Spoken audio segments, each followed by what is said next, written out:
As Aethys' voice fades, the enormity of what you've accomplished sinks in. You have confronted a god. You have rediscovered the ancient city where the wheel was forged, and you have seen the wheel shattered. What comes next is uncertain, but already the legend spreads of the Watcher who survived Andra's mortar and stood toe-to-toe with Aethys.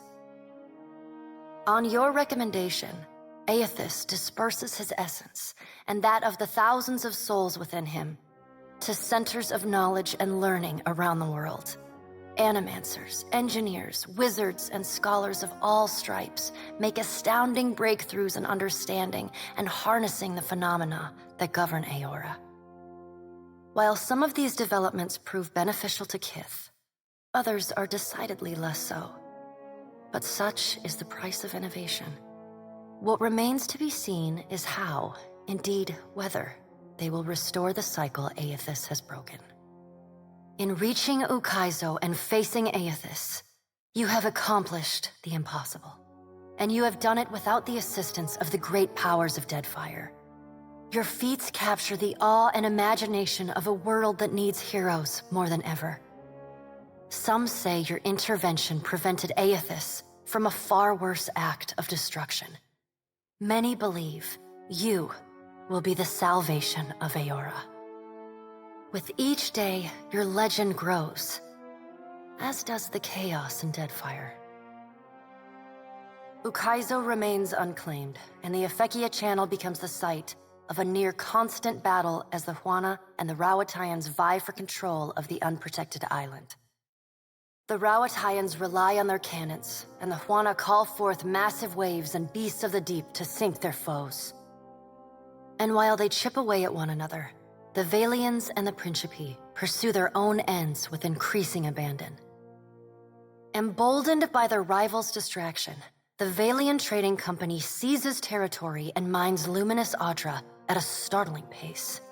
Huana villages are left at the mercy of unscrupulous speculators, and resource-rich islands are swarmed and stripped. To support their operations, the Valian Trading Company begins shipping ever greater quantities of supplies and luminous Adra to and from the archipelago. This attracts the attention of the Principi, who target these ships with increasing aggression. The promise of fat prizes draws even more pirates to their ranks. The Rawatayans, as well as the Huana, are too busy to stop them. The mysterious deaths of Governor Clario and Storm Speaker Ikawa provoke hostilities between the Valian settlers and the Huawan residents. What starts with angry words escalates to retaliatory killings as each side blames the other. By the time anyone bothers to question the strange coincidences surrounding their deaths, including reports of a cloaked Omawi woman seen in both the port and the village, both sides have gone too far to turn back. As the balance of power changes in Deadfire, so too does Nekataka transform. With the major powers at one another's throats, Nekataka becomes a maelstrom of chaos. Spies and smugglers follow the flow of refugees into the city, where violence is commonplace. Ukaizo remains the coveted prize, and Nekataka fades into an afterthought. The Kahanga leadership takes responsibility for the welfare of the Raparu, and the Gullet starts to improve. What was once a den of crime, poverty, and illness slowly becomes a quiet haven for the Raparu. With Skiarilifus's essence still empowering the Water Shapers Guild, the practice of water shaping grows and flourishes in Nekataka, and its practitioners rise in prestige. They install conveyors in the falls that run through the city and craft sculptures for every street and plaza. Thus, the Water Shapers Guild becomes a power in its own right in the city of Nekataka. Your brief encounter with Letharn proves deeply influential for the children of the Dawnstars. He comes to recognize his nightmares and the scene at Hisango as Aethys' final warning to his people. Unite in strength and faith, or perish forever. As word of Aethys' deeds at Ukaizo spreads, his fellow Dawnstars take this message to heart. The faith of the children of the Dawnstars brightens. Aethys returned to give the world the greatest gift of all, hope. In response, they continue feeding, healing, and helping the neediest in Deadfire, just as they have for decades. It remains their holy mission, and they will persevere in love and faith. The Adra at Pokakohara is restored, but the rumored Valiant Trading Company post never comes to Tikawara. Torn between waiting and seeking better fortunes elsewhere, the tribe gradually scatters and fragments. The dragon, Neraskirlas, no longer passes between Aora and the White Void, and the dead flow slowly breaks apart, exposing the temple long frozen within. Hafjorn leads the remaining Harbingers of Dusk on a return pilgrimage to the White that wins, and they scatter into the clans and settlements from which they hailed. The Temple of Remergond falls into disrepair, home only to madmen and monsters. In besting the Beast of Winter, you earned the Death God's mercy rather than his enmity. The deity remains characteristically unforthcoming about his decision, and you're left to wonder whether in doing battle with him in the White Void, you somehow furthered his apocalyptic ambitions. Once repaired, the Adra at the primal island of Kazuwari again pulses with the flow of soul essence between the here and the beyond. The feral life on the island flourishes, the jungles and veld growing ever wilder and resistant to settlement and exploration alike. The faces of the hunt continue to rule the Crucible and Galawain's, or rather, Tawamawai's name. The trials summoned by the statue grow deadlier with each season, until only those rare few willing to brave the gravest of dangers seek out the bloody ordeals of Kazuwari. Like the other souls following in your wake, Muatu eventually yearns to move on to the beyond and the wheel.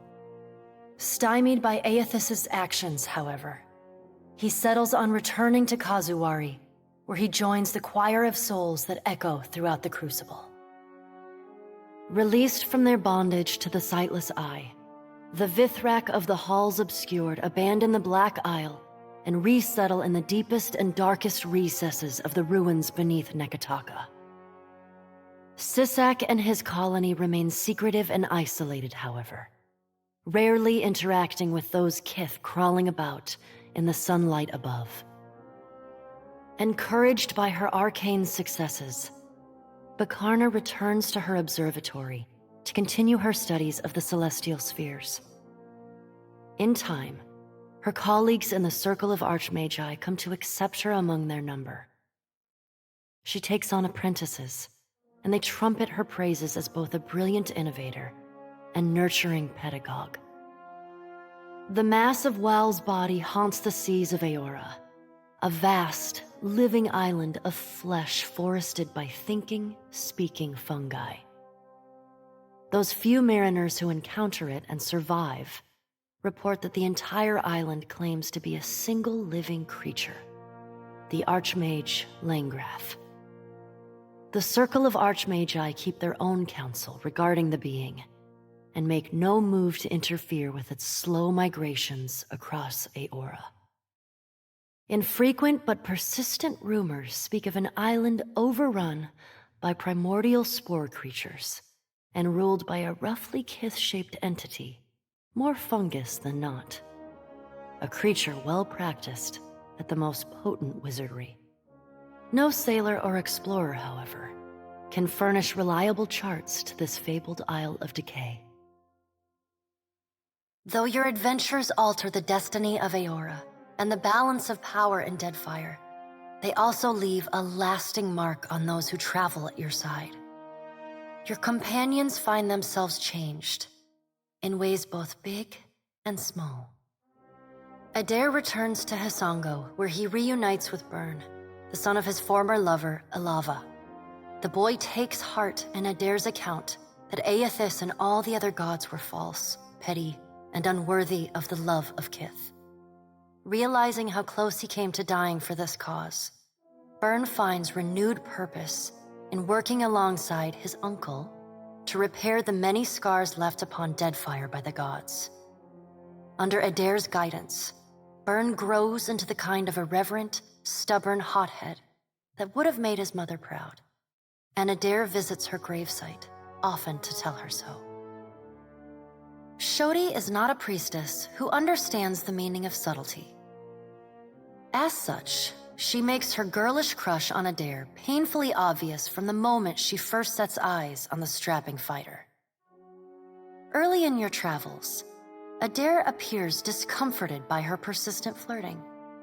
He often grimaces when she sidles up to him, and he takes endless pains to keep their conversations terse and to the point.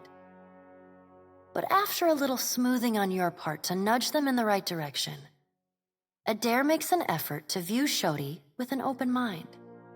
And Shodi begins teasing the veteran fighter in a more companionable and less amorous manner. After saving each other's hides a couple times and sharing more than a few laughs, the two form an easy, and you suspect, lifelong friendship. Seemingly lit with an inner glow, Shodi takes to a new life of mission work with gusto. She still is committed to shepherding souls forgone, but having realigned her goals with that of her fellow Dawn Stars, she now endeavors to help the living as much as the dead. As you travel the Deadfire, you find her sleeping better and laughing more often. When the time comes for her to return to her temple in Nekataka, it's with a clear wistfulness and much lip-biting on her part. She leaves you with her sickle and a hastily scrawled note.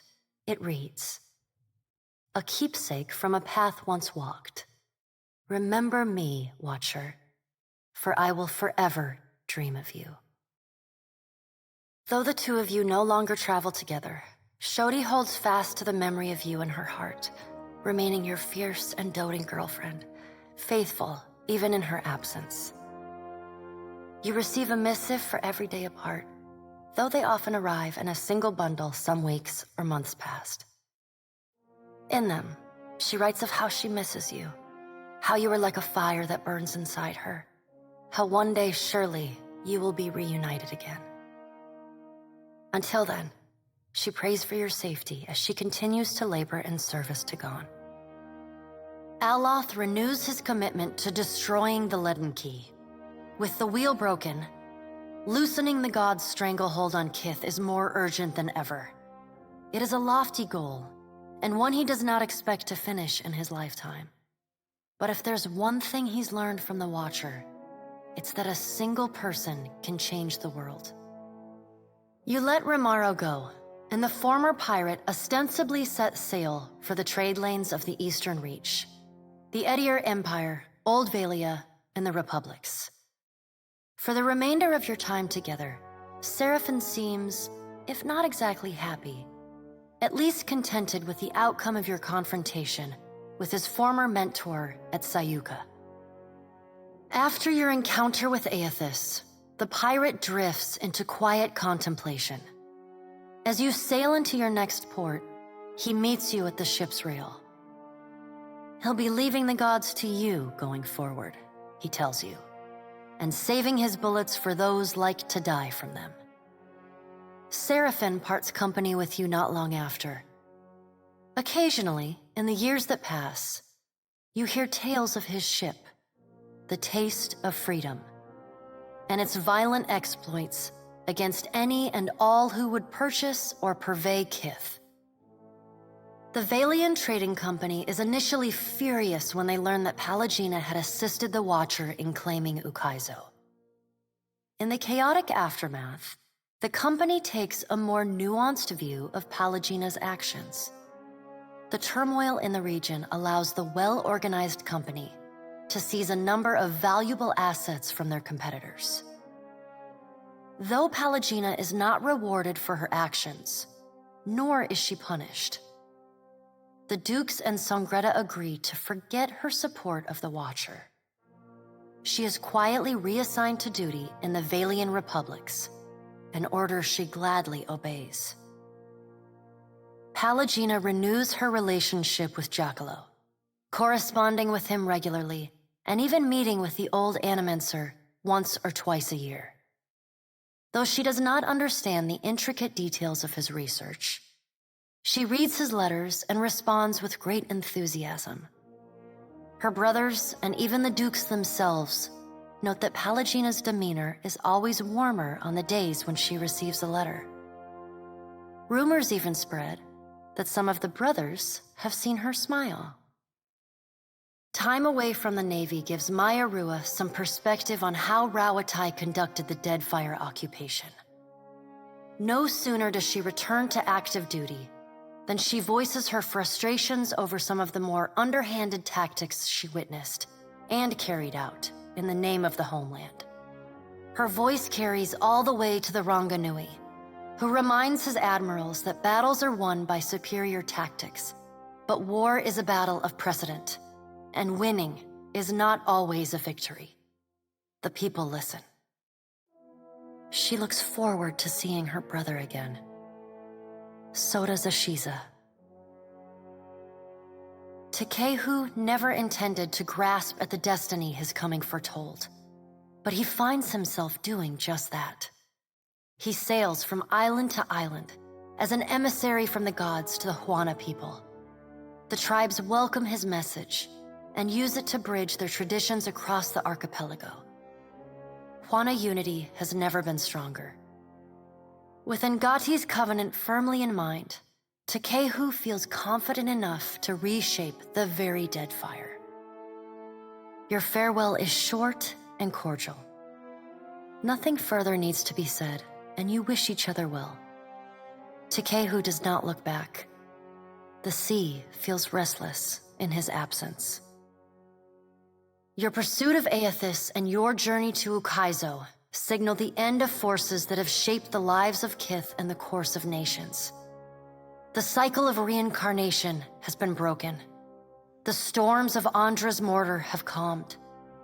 Yet each ending promises a new beginning. As the sun rises over Ukaizo, Kith turn their gaze eastward, wondering at what lies beyond, and at the world they will fashion for themselves. As the Watcher of Cadnua and the former Herald of Bareth, you return to your ship and begin the long journey home. You hope for calm weather.